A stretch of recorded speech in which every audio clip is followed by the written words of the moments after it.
مسلم أمريكي يحكي عن قصة مرعبة وقعت له مع الجن بعد أن قرر هو واصدقائه الاحتفال بحلول السنة الجديدة بالقرب من حانة مهجورة وسط الغابة.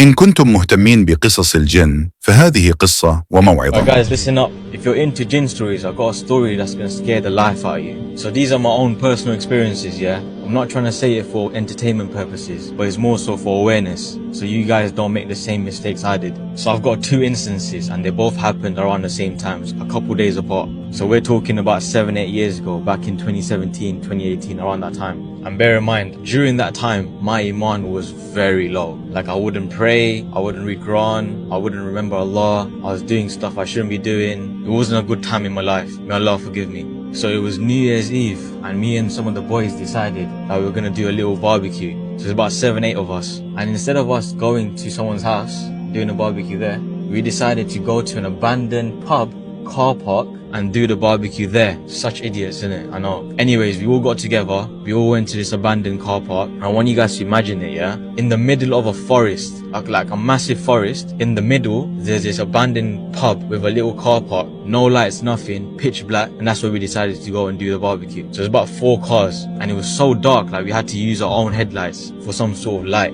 Anyways, we got there, and we were all setting up, we're having a good time, whatever, doing our thing, and then about half an hour before midnight, half an hour before New Year's, I needed to go use the bathroom, I needed to go use the toilet. And to go back home and use the toilet was a myth, that wasn't an option. So I decided, let me go somewhere, let me find somewhere, I could just do my thing and get on with it. So Islam 101, mistake number 1, never stand up and do whatever. I always find somewhere to sit, find a proper toilet, wash yourself properly and get on with it. Never stand up and do it. This is for the mandem. So anyways, I don't know where I got this bravery, so I decided to walk far down so that no one could see me. I couldn't see the boys anymore, I couldn't see the lights of the cars anymore. It was pitch black, and I found a tree and I was like, alright, cool, I'm gonna do it here, I'm gonna do my thing here. Islam 101, mistake number 2, never go next to trees at night. Rookie mistake, schoolboy error. So I found that tree and I was doing my thing. Bear in mind, it was a cold night, but it wasn't windy at all. It was a very calm night. Halfway through, I get this sudden gush of wind just like brush me on my side and my back, and I turned around instantly. There was nothing there, pitch black, I couldn't see anything, and I realized what I was doing. I was underneath a tree. I was having a leak underneath a tree at night. And those of you should know, that's where jinns live, that's their homes. I immediately realized what I just did. I ran back to the boys. I was so scared, I jumped straight into my car and I sat there in silence for about 10-15 minutes. One of the boys jumped in the car with me and he saw me and he was like, "Answer, you okay?" And I was like, "No, I'm not okay, I need to go home, I need to go home." And he was like, "What do you mean? It's still like 15-20 minutes left till midnight." What do you mean? And I was like, no, I need to go home, I need to go home. So I drove home, I left the boys behind, I got home as fast as I could, and for the rest of the night, I sat with my mom for the rest of the night. And she was like, "Answer, you okay? You don't look well, you look sick, like your eyes are pale, your skin is pale, you're right, you look very sick." And I was like, "Yeah mom, I'm fine." She read some du'as and she blew it on my face, and then for that night, I read Ayatul Kursi before I slept, and everything was okay, it was fine. So that happened. So the next day, or the day after, a couple of days later, the second instance happened,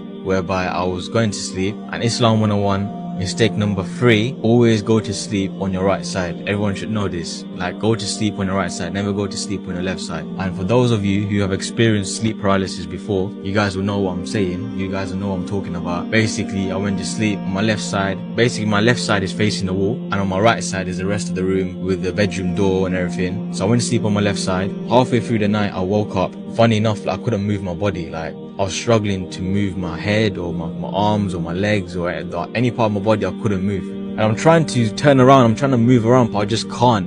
And then from my peripheral, from the corner of my eye, from the door, I can see or feel like this shadow coming from the door, walk through my room, either sitting beside me or lay down beside me. And I'm just seeing it from the corner of my eye. I can see this shadow come sit beside me or lay beside me. Like, I'm so scared at this point, like tears are rolling down my eyes. Like, I'm so scared, I'm so shook. And at that moment, I'm just trying to recite Ayatul Kursi as best as I can, but the words aren't coming out properly. So anything I can recite, I was like, La ilaha illallah Muhammadur Rasulullah. I was reading Rabbana Atina fid dunya. I was doing everything that came to my mind. I was just reciting, and this went on for like a good, like an hour at least. I was just struggling. I was just trying to close my eyes and open them as if like trying to wake up, but nothing was happening. So then eventually it stopped. I remember waking up the next morning, I was sweating beads. I had the cold sweats. I had mad temperature, my body was aching, and for a few days after that, like I was sick, I was proper sick for the next couple of days. And I know for a fact that when I was in the car park a few days prior, I know for a fact whatever that was there, it followed me into the house and it was trying to bother me whilst I was sleeping. Those of you who know what sleep paralysis is you guys know that it's one of the most scariest things you can ever experience. My theory is, because my parents make it a habit of reading the Quran regularly,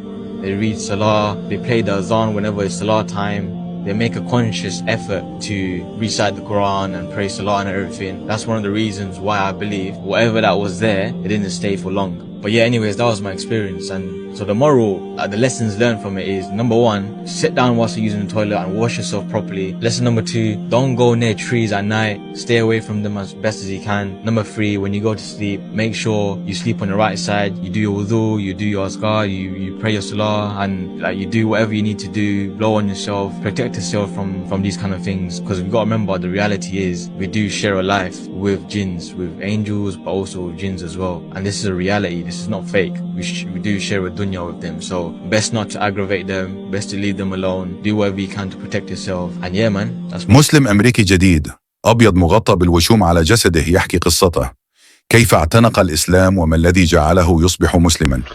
Assalamu alaikum, peace and blessings to all you guys out there. I hope this video finds you well.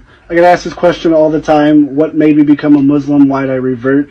That's right, white guy covered in tattoos is a Muslim. Shocker. A little bit of backstory. My dad was a fundamentalist Baptist preacher. I grew up fundamentalist Baptist. Went to church all the time as a kid. In my adult life, I kept going to church because I thought it was the right thing to do, but I never felt it was right for me. Later on down the road in my adult life, I became friends with a Muslim and was genuinely curious about Islam. Every time I saw him, I asked him question after question after question, to the point where I thought he would kick me out and say, leave me alone, why are you asking so many questions? But the more questions I had, the more answers he gave me. So about 2 years ago, he invited me to come to prayer with him on Friday. I'm like, sure, yeah, I'd love to go and see what's up. I want to see what's going on. We get to the mosque, and I'm sitting there thinking I'm going to be in the back just kind of watching, seeing what it's all about. And he's like, no, you're going to come pray right next to me, right next to everybody else. You're going to get the full experience. And after we got done praying, and I was still down on my knees on the floor, I never felt an overwhelming peace in myself, and I felt in my heart that I found something that I was missing.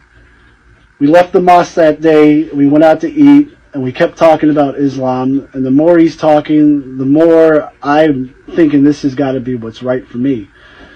So he gives me a copy of the Quran. I took it home, and I hate reading. I am not a fan of reading. He should be a fan of reading though.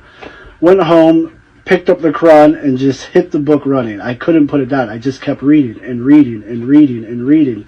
And the more I read, the more I knew this is where I was supposed to be.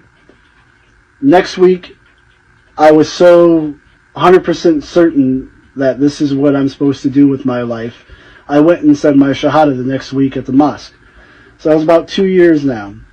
And ever since then, I've become so close with people, especially friends who are Muslim at the mosque. Not just friendships are built. I mean, I'm part of these people's families now. They treat me like I'm part of their family. I've never been accepted like I have been with Muslims before.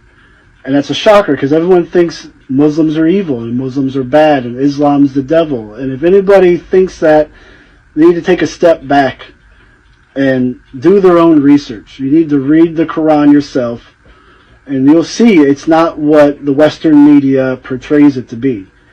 It is such a peaceful, wonderful religion that has given me so much joy in my life that I can't even put it into words sometimes. So, long story short, I hope this video helps you guys out. I hope it answers some of your questions. And I hope you guys share it and give other people an opportunity to see that Islam's not bad. Muslims aren't evil. Muslims are some of the nicest and caring and genuine people you'll ever meet in your entire life. Alright guys, God bless. Have a great day. شابة ألمانية تجهش بالبكاء بعد أن نطقت الشهادتين واعتنقت الإسلام. أشهد أن لا إله إلا الله وأشهد أن محمدا عبده ورسوله. الله أكبر. الله أكبر.